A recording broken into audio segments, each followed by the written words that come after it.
Cơn lốc bụi màu hổ phách tan đi, trả lại tôi một hiện thực tàn khốc. Không phải căn phòng quen thuộc, mà là vách đá dựng đứng giữa trời.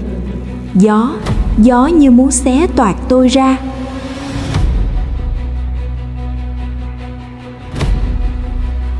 Bên dưới là vực sâu thăm thẳm, những mỏm đá như hàm răng quỷ dữ.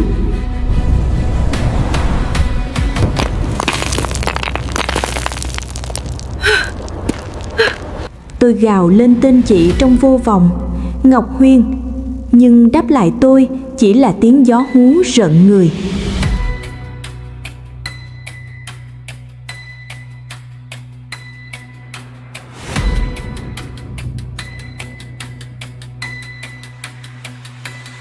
Tôi nhận ra mình đang đứng trên một ốc đảo đá cô độc, bị cắt đứt hoàn toàn với thế giới con người.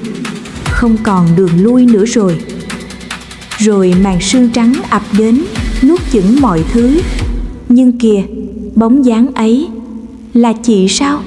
Chị đang bay giữa không trung ư? Ánh mắt ấy thôi miên tôi, khiến chân tôi tự bước đi trong vô thức. Tôi cứ ngỡ đó là vòng tay cứu rủi, cho đến khi tiếng đá vỡ vụn dưới chân đánh thức tôi. Đó là một cái bẫy, khuôn mặt kia không phải là chị. Tôi muốn quay đầu nhưng đã quá muộn. Trọng lực kéo tuột tôi xuống. Tôi trượt ngã, rơi thẳng vào lòng vực thẳm trắng xóa. Vực sâu lao vút lên đón tôi.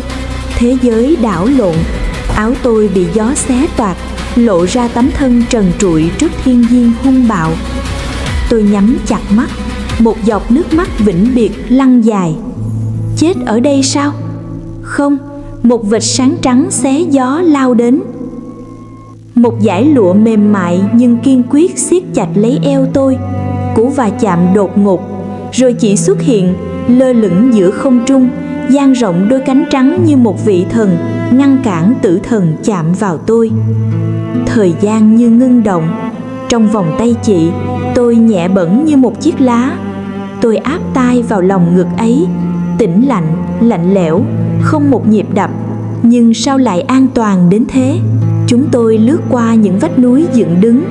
Dưới ánh mặt trời, chị rực rỡ đến mức khiến tôi lóa mắt, quên mất rằng chị không thuộc về thế giới này. Mái tóc đen rối bời của tôi quấn chặt lấy suối tóc cổ xưa của chị, như một lời thề bị trói buộc. Chúng tôi đáp xuống, nhẹ nhàng như một giấc mơ. Chân tôi chạm đất, nhưng hồn tôi vẫn lơ lửng. Chị không buông tôi ra. Đôi mắt màu hổ phách ấy nhìn xoáy sâu vào tâm can tôi, như muốn chiếm đoạt từng ý nghĩ. Hơi thở tôi dồn dập, còn chị thì tĩnh lặng như mặt hồ.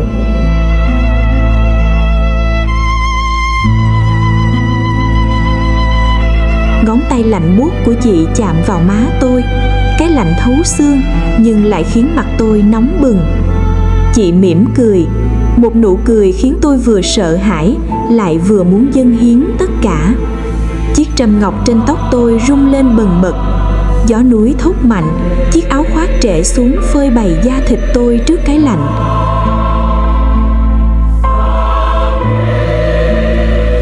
Tôi hoảng sợ muốn lùi lại, nhưng vòng tay chị siết chặt hơn nơi eo nhỏ, kéo giật tôi trở lại lòng ngực ấy.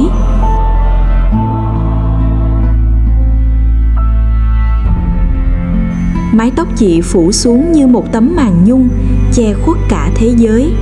Chị cúi xuống, thì thầm một mệnh lệnh câm lặng. Tôi nuốt khan, cổ họng khô khốc vì một ham muốn cấm dị đang trỗi dậy.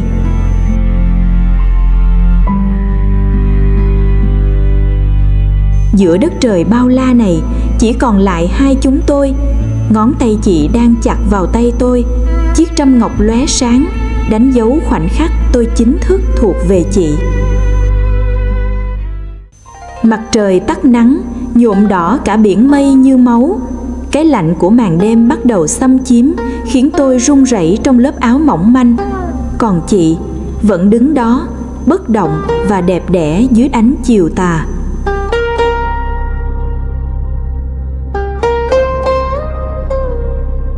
Chị chỉ tay về phía vách núi đen ngòm. một cái hang sâu hun hút như miệng quái thú. Đó là lời mời gọi hay là con đường duy nhất để sinh sống? Bóng tối nuốt chửng những ngọn núi khổng lồ. Đôi mắt hổ phách của chị rực sáng lên trong đêm, dẫn lối cho tôi. Tôi tuyệt vọng chạy ra mép vực tìm đường lui, nhưng biển mây đã dâng lên lấp kín lối về. Vách đá trơn chuột dựng đứng, tôi bị cô lập hoàn toàn.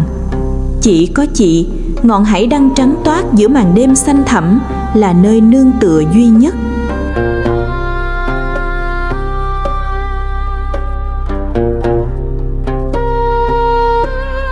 Tôi siết chặt nắm tay rồi buông xuôi, một hơi thở dài chấp nhận số phận. Tôi bước về phía chị. Khi chị nắm lấy tay tôi, hơi lạnh từ cõi âm làm đóng băng cả lớp áo khoác. Tôi rùng mình nhưng không rụt lại nữa.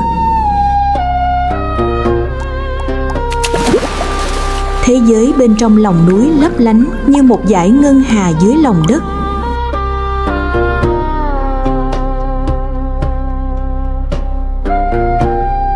Chị lướt đi phía trước, chân không chạm đất, tà áo trắng trôi như làn khói, dẫn dụ tôi đi sâu vào mê cung này. Mọi thứ mờ ảo đi, tôi chỉ còn biết bước theo tấm lưng ấy.